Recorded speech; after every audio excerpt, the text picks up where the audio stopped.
While billionaires like Jeff Bezos or Richard Branson fight for a place in history as the pioneers of space tourism, Elon Musk and SpaceX just may have already ignited the rocket that could one day send humans to Mars.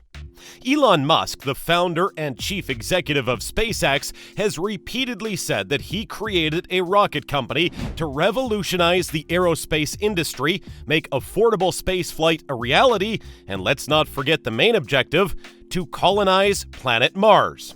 And with that, the space excitement continues to fascinate its followers. Elon Musk's vision for SpaceX has always been to be able to send the big, crazy rocket over to Mars for about 2 decades now. SpaceX regularly flies out its astronauts into orbit on a transportation system they designed from start to finish and is the only private company to have earned that responsibility. For a few years, the planned spaceship that would make the trip was referred to as B.F.R.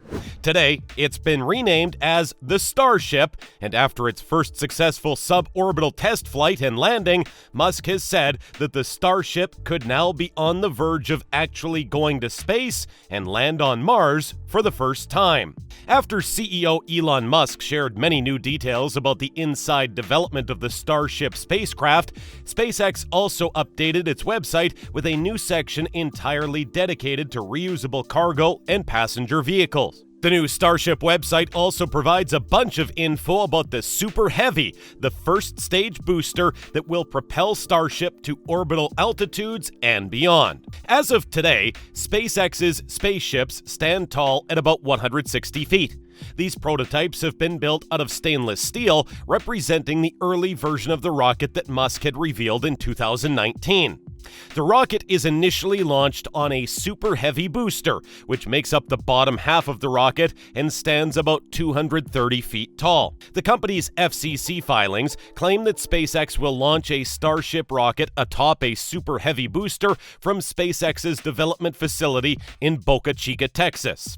Together, the Starship and Superheavy will be nearly 400 feet tall when stacked for the launch. Elon Musk has also said that the Starship could land people on the moon by 2024 and take them to Mars before 2030. And as famous as Musk is for his aspirational and usually unrealistic timelines, we can expect that he will be achieving those objectives for sure. Let's dive deeper into SpaceX's newly introduced rocket booster, the Superheavy. The SpaceX South Texas launch facility, located in Boca Chica, is the project that's been getting a lot of attention.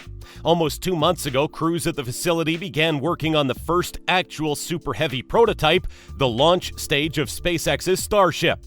After only 6 weeks of its assembling, SpaceX rolled the Superheavy Booster 3 and installed it onto the launch pad. SpaceX's Superheavy rocket is basically designed to be a reusable first-stage booster to carry out the company's massive Starship spacecraft into orbit. It stands at 230 feet tall and will eventually take a 165-foot Starship spacecraft on top when SpaceX attempts that vehicle's first orbital flight. The Superheavy has been undergoing different types of testing, which has been getting its SpaceX fans excited about 2021 for Starship and for what's to come in the future. The Superheavy is the booster that SpaceX will eventually be used to fly Starship for orbital launches and help propel it to deep space for destinations including Mars. As of May 2021, SpaceX successfully launched and landed a Starship vehicle in a test flight that reached an altitude of 10 kilometers. The company has said it aims to establish the first orbital flight with Starship as early as this summer, pending booster tests. The towering stainless steel booster, also known as the Superheavy, ignites 3 Raptor engines in a brief static fire test on a pad at SpaceX's Starbase facility. This big booster is designed to be mated to SpaceX's Starship to develop a fully reusable launch system for trips to the moon, Mars, and beyond.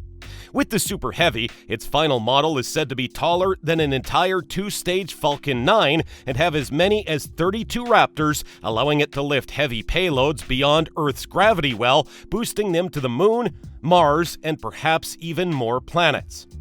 The Raptor engine has been in development for about a decade, going through several improvements.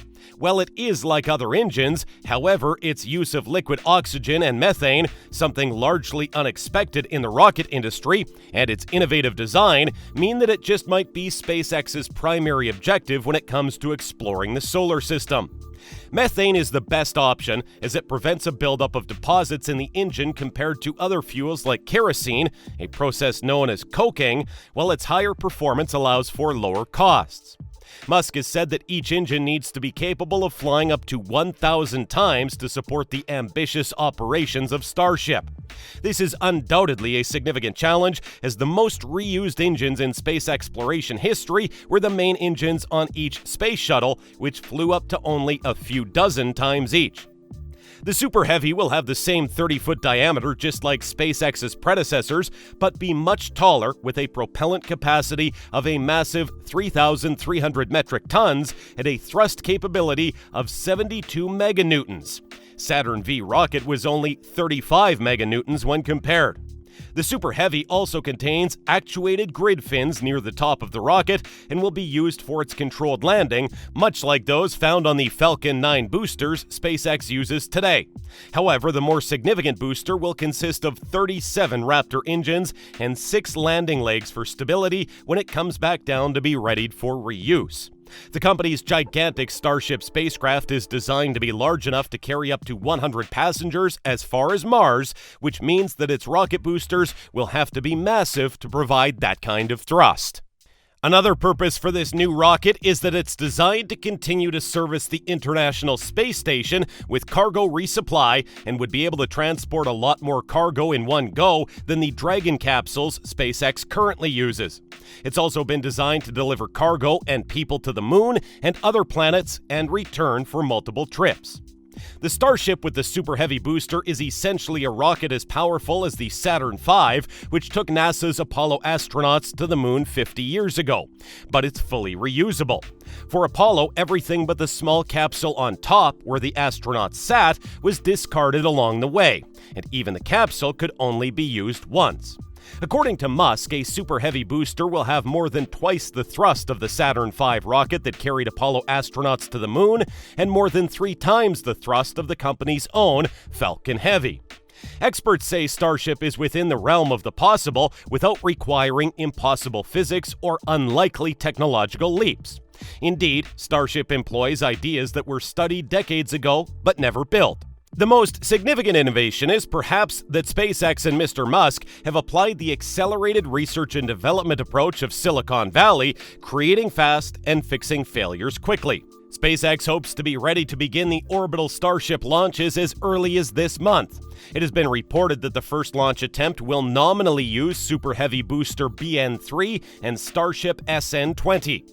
If the process goes according to the plan, Super Heavy BN2 will pick up where BN1 leaves off and attempt at least one short-hop test. With the Super Heavy BN3's launch preparations, it's safe to assume that either BN2 or BN3 will support some repeating static fire test campaign, similar to what SpaceX once did with Falcon 9, gradually building up from tests with a half a dozen or so engines to static fires with 20 or more if all testing goes according to plan.